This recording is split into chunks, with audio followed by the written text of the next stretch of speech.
¿Realmente estás dañando a tu hijo por protegerlo? La respuesta no es tan simple como crees. ¿Qué harías si tu hijo enfrenta situaciones como estas? Tu hijo está a punto de lanzarse a un río peligroso porque sus amigos lo invitan a jugar allí. ¿Crees que lo protegiste o lo limitaste?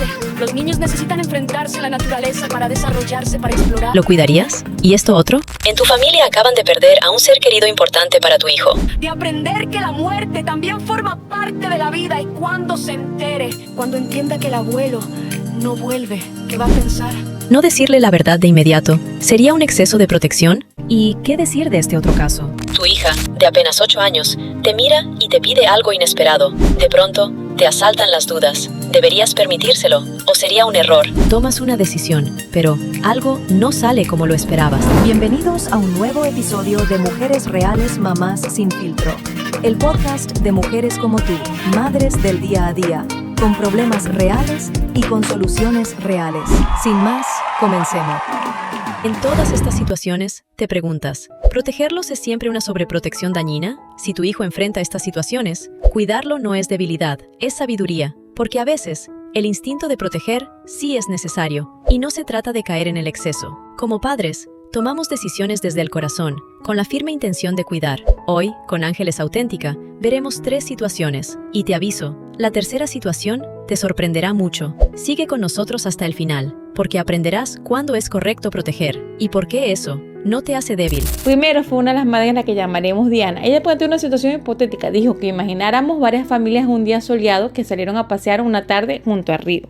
Los niños corrían, jugaban, gritaban felices, y a unos metros estaba el río. Entonces, el hijo de 8 años de una de las familias, quien sabe nadar, pero nunca ha nadado fuera de una piscina, se acerca con cautela a la orilla, junto a sus amigos. De pronto, los otros niños ingresan al río y comienzan a chapotear felices en el agua. Algunos, incluso, se lanzan desde una roca. El hijo de la señora está a punto de entrar también al río, mientras ella lo observa desde una distancia prudente, notando que la corriente del río era algo de qué preocuparse. Y entonces, le vino una pregunta interna. ¿Lo dejo ir o le digo que no puede? Al final, la madre, en un instinto profundo de protección, tomó una decisión firme. Su hijo no podía ingresar al peligroso río, no sin la compañía de un adulto. Solo podía jugar cerca, en la orilla, pero sin alejarse.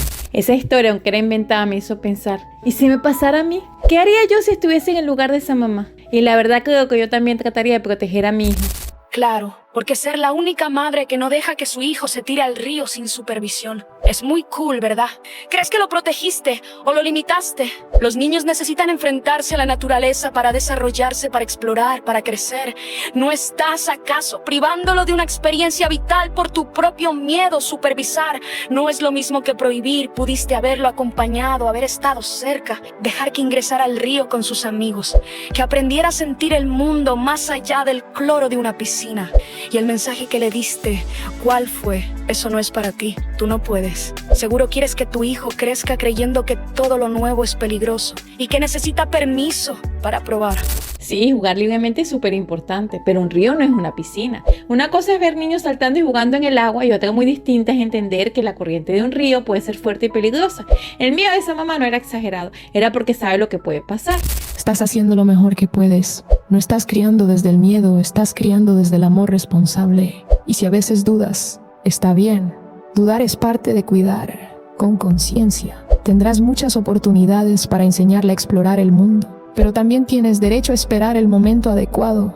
Y bueno, mientras seguía la charla con las otras mamás, me animé a hablar también. Les dije, imagínense esto, hace unos días se muere el papá de una señora, el abuelito de su hijo de 5 años, pero no era cualquier abuelo, era el de los cuentos antes de dormir, el que siempre traía dulce escondido en los bolsillos y lo cargaba como caballito, aunque le doliera la espalda. Cuando la señora recibe la noticia, todo se le paraliza, el corazón, la cabeza, y por un momento ya no sabe qué hacer ni qué decir, y se pregunta, ¿se lo digo al niño? ¿Cómo se lo explico? ¿Será que lo va a entender? Al final, con el corazón apretado, decidí decirle que el abuelito se fue de viaje, que estaría lejos por un buen tiempo. Y entonces me di cuenta, esa historia salió de mí, de mi cabeza o de mi corazón, no sé. Tal vez no podía contarle toda la verdad a mi hijo, al menos no al principio. Y justo ahí volvió esa vocecita dentro de mí. ¡Perfecto! ¡Genial! ¡Genial estrategia! Así de grande aprenderá que la verdad es opcional, especialmente cuando duele. ¿De verdad creíste que no iba a notar la ausencia?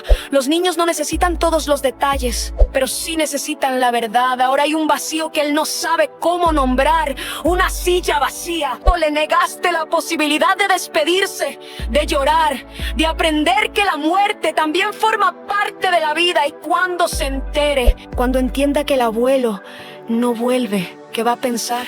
Puede que piense que le mentiste, o peor, que fue su culpa. El duelo no desaparece por ocultarlo, solo se esconde, se guarda, se enquista.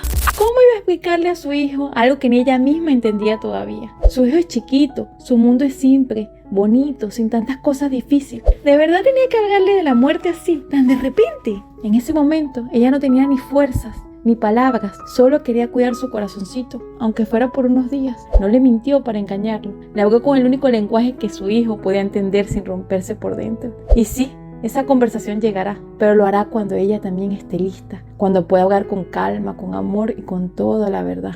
Nadie te enseñó a ser madre en medio del duelo. Proteger también es cuidar el momento, el cómo, el desde dónde se dice y no estás sola. Aún puedes hablar poco a poco. La charla seguía muy buena. Todas opinaban, reían, pensaban, aunque eran temas muy serios. Estábamos muy metidas en la conversación, pero había una mamá, a la que vamos a llamar Camila, que había estado muy callada todo el rato y justo al final habló. Lo que nos dijo fue tan fuerte que nos dejó a todas en silencio. Hasta ese momento, todos habíamos contado cosas que podían pasar, situaciones imaginadas, pero Camila compartió algo que ella vivió de verdad con una de sus hijas. Y al escucharla, algo nos cambió por dentro, nos hizo pensar más profundo, como si su historia nos tocara el corazón directamente. Ella comentó lo siguiente. Mi hija recibió una invitación, pero no la dejé quedarse a dormir fuera de casa. Era solo una noche, y era en la casa de su tía adorada, que la cuida como si fuera su propia hija. Mi hija estaba emocionada. Había empacado su mochila sola, con su peluche favorito y su pijama de unicornios. Y ahí estaba yo, en la puerta, con una sonrisa forzada y el corazón en guerra. Todo el mundo me decía que era normal, que ya tenía casi 8 años, que le haría bien. Pero en el último momento la llamé. Le dije que no, que mejor otro día, que no me sentía tranquila. Pero esa historia no terminaba ahí. Y mientras la contaba, yo no podía evitar imaginar la voz en la cabeza de Camila. Esa voz que todas escuchamos cuando dudamos, diciéndole cosas como esta. ¡Alerta máxima! Una noche de películas y palomitas con la tía podía llevar a tu hija por el camino oscuro de la diversión y el entretenimiento seguro. ¿De verdad creíste que estabas cuidándola? ¿O solo estabas cuidando tu miedo?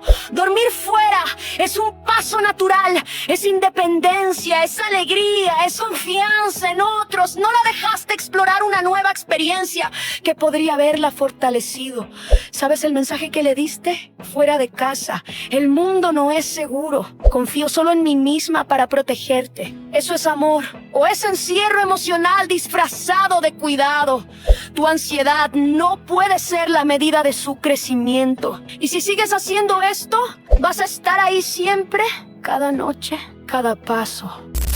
Como les dije, el cuento de Camila no se quedó en ese momento de duda. Ella nos contó que después de decir que no, otros miembros de la familia empezaron a insistir. Déjala ir, ya está grande, solo es una pijamada, no va a pasar nada. Y lo más difícil fue cuando su propia hija la miró con esos ojos que piden sin gritar. Finalmente, accedí a permitirle a mi hija dormir esa noche en casa de su tía. Pero al día siguiente, cuando fui por ella, la niña no era la misma. Me confesó algo que ocurrió en la noche, algo que la aterró y que no le permitió volver a dormir. La niña me comentó que ya en la madrugada, la puerta del cuarto se abrió lentamente y una sombra de una persona adulta se asomó.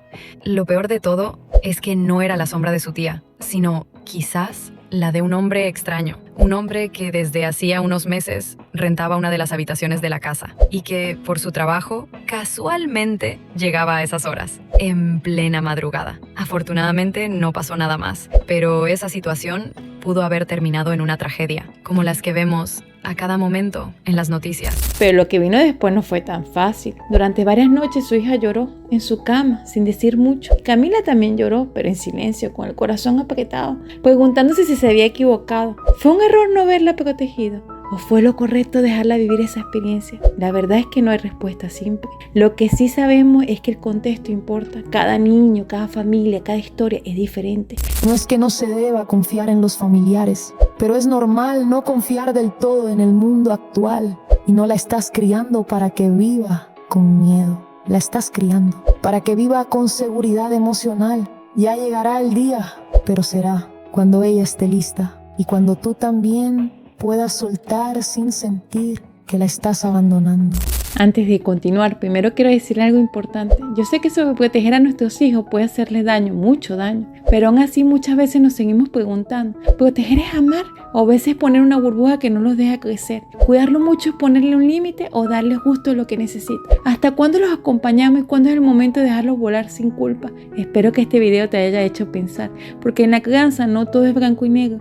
Lo que para una mamá es un acto de amor, para otra puede parecer un error, y eso no significa que una esté bien y otra esté mal. Significa que cada historia es distinta y que el contexto también importa. Como viste en estas 3 situaciones que compartimos hoy, a veces proteger no es ser débil, es ser sabia. Hay momentos en que el instinto de cuidarse es necesario y aprender a hacerlo sin pasarnos es parte del camino. Y si este video te ayudó a ver las cosas de otra manera, suscríbete, déjame tu comentario, regálame un like. Así mamás como tú y como yo pueden escuchar este mensaje. Porque ser mamá no es fácil como parece. Nunca lo ha sido, no hay recetas mágicas. Pero si hay algo que sí podemos hacer, hablar, compartir, dudar sin miedo. Quizás no haya una sola forma correcta de criar, pero sí muchas formas de hacerlo con amor, con conciencia y con valentía. Así que recuerda, lo estás haciendo lo mejor que puedes y eso también es amar. Somos mujeres reales, somos mamás sin filtro.